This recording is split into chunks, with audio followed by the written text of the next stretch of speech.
ನಮಸ್ಕಾರ. ಬರೋಬ್ಬರಿ 9 ವರ್ಷದ ನಂತರ ಟೀಂ ಇಂಡಿಯಾ ಲಂಕಾದಲ್ಲಿ ರೆಡ್ ಬಾಲ್ ಕ್ರಿಕೆಟ್ ಆಡಲು ಸಜ್ಜಾಗ್ತಾ ಇದೆ. ಲಂಕಾ ದಹನಕ್ಕೆ ಬಲಿಷ್ಠ ಟೀಂ ಕೂಡ ಅನೌನ್ಸ್ ಆಗಿದೆ. ರಾಣಾ, ರೆಡ್ಡಿ, ಸುಂದರ್ ಟೀಮ್ನಿಂದ ಔಟ್ ಆದರೆ ರವೀಂದ್ರ ಜಡೇಜಾ ಕಮ್ ಬ್ಯಾಕ್ ಮಾಡಿದ್ದಾರೆ.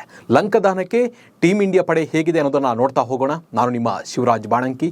ನೀವು ಸುದ್ದಿಯಾನದ ಸಬ್ಸ್ಕ್ರೈಬರ್ ಆಗೋದನ್ನು ಮರಿಬೇಡಿ. ಲಂಕಾ ವಿರುದ್ಧದ ಟೆಸ್ಟ್ ಸರಣಿಗೆ ಭಾರತ ತಂಡ ಈಗ ಪ್ರಕಟವಾಗಿದೆ. ಆಗಸ್ಟ್ 15ರಿಂದ 27ರವರೆಗೆ ಗಾಲೆ ಮತ್ತು ಕೊಲಂಬೋದಲ್ಲಿ ಪಂದ್ಯಗಳು ನಡೆಯಲಿದ್ದು, ವಿಶ್ವ ಟೆಸ್ಟ್ ಚಾಂಪಿಯನ್ಶಿಪ್ ಪಾಯಿಂಟ್ಸ್ ಪಟ್ಟಿಯಲ್ಲಿ ಸ್ಥಾನವನ್ನು ಭದ್ರಪಡಿಸಿಕೊಳ್ಳಲು ಭಾರತಕ್ಕೆ ಈ ಸರಣಿ ಅತ್ಯಂತ ಪ್ರಮುಖವಾಗಿದೆ. ಈ ದೃಷ್ಟಿಯಿಂದ ಬಲಿಷ್ಠ ಪಡೆಯನ್ನು ಈಗ ಟೀಂ ಇಂಡಿಯಾ ಪ್ರಕಟಿಸಿದೆ. ಹಾಗಿದ್ರೆ ಹೇಗಿದೆ ಟೀಮ್ ಅಂತ ನೋಡ್ತಾ ಹೋಗೋಣ ಬನ್ನಿ. ಹರ್ಷಿತ್ ರಾಣಾ ಆಡಲ್ಲ ಲಂಕಾ ಟೆಸ್ಟ್. ಇಂಗ್ಲೆಂಡ್ ಪ್ರವಾಸದ ವೇಳೆ ಗಂಭೀರವಾದ ಸ್ನಾಯು ಸೆಳೆತಕ್ಕೆ ಒಳಗಾಗಿರುವ ಹರ್ಷಿತ್ ರಾಣಾ ಶ್ರೀಲಂಕಾ ವಿರುದ್ಧದ ಸಂಪೂರ್ಣ ಟೆಸ್ಟ್ ಸರಣಿಯಿಂದ ಹೊರಬಿದ್ದಿದ್ದಾರೆ. ನಿತೀಶ್ ಕುಮಾರ್ ರೆಡ್ಡಿಗೆ ಗಾಯದ ಸಮಸ್ಯೆ. ಯುವ ಆಲ್ರೌಂಡರ್ ನಿತೀಶ್ ಕುಮಾರ್ ರೆಡ್ಡಿ ಕೂಡ ಹ್ಯಾಮ್ಸ್ಟ್ರಿಂಗ್ ಗಾಯದ ಸಮಸ್ಯೆಯಿಂದ ಸಂಪೂರ್ಣವಾಗಿ ಗುಣಮುಖರಾಗದ ಕಾರಣ ಆಯ್ಕೆಗೆ ಅವರು ಲಭ್ಯವಾಗಿಲ್ಲ ಅಂತ ಹೇಳಿ ಖಚಿತಪಡಿಸಿದ್ದು, ಅವರನ್ನು ಈಗ ಟೀಮ್ನಿಂದ ಹೊರ ಇಡಲಾಗಿದೆ. ಮೊದಲ ಪಂದ್ಯಕ್ಕಿಲ್ಲ ವಾಷಿಂಗ್ಟನ್ ಸುಂದರ್. ಇನ್ನು ಇಂಗ್ಲೆಂಡ್ ಪ್ರವಾಸದಲ್ಲಿ ಕಾಲಿನ ಗಾಯಕ್ಕೆ ಒಳಗಾಗಿದ್ದ ಸುಂದರ್ ಆಗಸ್ಟ್ 15ರಿಂದ ಆರಂಭವಾಗಲಿರುವ ಮೊದಲ ಟೆಸ್ಟ್ ಪಂದ್ಯದಿಂದ ಅಧಿಕೃತವಾಗಿ ಹೊರಬಿದ್ದಿದ್ದಾರೆ.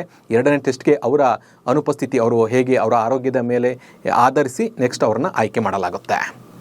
ಬೂಮ್ರಾಗೆ ಸಿಗುತ್ತಾ ಫಿಟ್ನೆಸ್ ಸರ್ಟಿಫಿಕೇಟ್. ಇನ್ನು ಬೂಮ್ರಾ ಅವರು ಜುಲೈ 30ರವರೆಗೆ ವಿಶ್ರಾಂತಿಯನ್ನು ಪಡೆಯಲಿದ್ದು, ನಂತರ ಬೆಂಗಳೂರಿನ BCCI ಸೆಂಟರ್ ಆಫ್ ಎಕ್ಸಲೆನ್ಸ್ನಲ್ಲಿ ಫಿಟ್ನೆಸ್ ಪರೀಕ್ಷೆಗೆ ಹಾಜರಾಗಲಿದ್ದಾರೆ.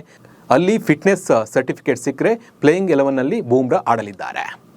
ಇನ್ನು ತಂಡವನ್ನು ಶುಭಮನ್ ಗಿಲ್ ಮುನ್ನಡೆಸಲಿದ್ದು, ಕನ್ನಡಿಗ KL ರಾಹುಲ್ ಉಪನಾಯಕನಾಗಿ ಮುಂದುವರೆದಿದ್ದಾರೆ. ಇನ್ನು ಪ್ರಮುಖ ಆಟಗಾರರಾದ ಸಾಯಿ ಸುದರ್ಶನ್ ಮತ್ತು ಜಸ್ಪ್ರೀತ್ ಬೂಮ್ರಾ ಇಬ್ಬರು ಆಟಗಾರರನ್ನು ತಂಡದಲ್ಲಿ ಆಯ್ಕೆ ಮಾಡಲಾಗಿದೆ. ಆದರೆ ಯಾರು ಆಡ್ತಾರೆ ಅನ್ನೋದು BCCI ಸೆಂಟರ್ ಆಫ್ ಎಕ್ಸಲೆನ್ಸ್ನಿಂದ ಫಿಟ್ನೆಸ್ ಕ್ಲಿಯರೆನ್ಸ್ ಬಂದ ನಂತರ ಗೊತ್ತಾಗುತ್ತೆ. ಇನ್ನು ಅನುಭವಿ ಆಲ್ರೌಂಡರ್ ರವೀಂದ್ರ ಜಡೇಜಾ ತಂಡಕ್ಕೆ ಮರಳಿದ್ದಾರೆ.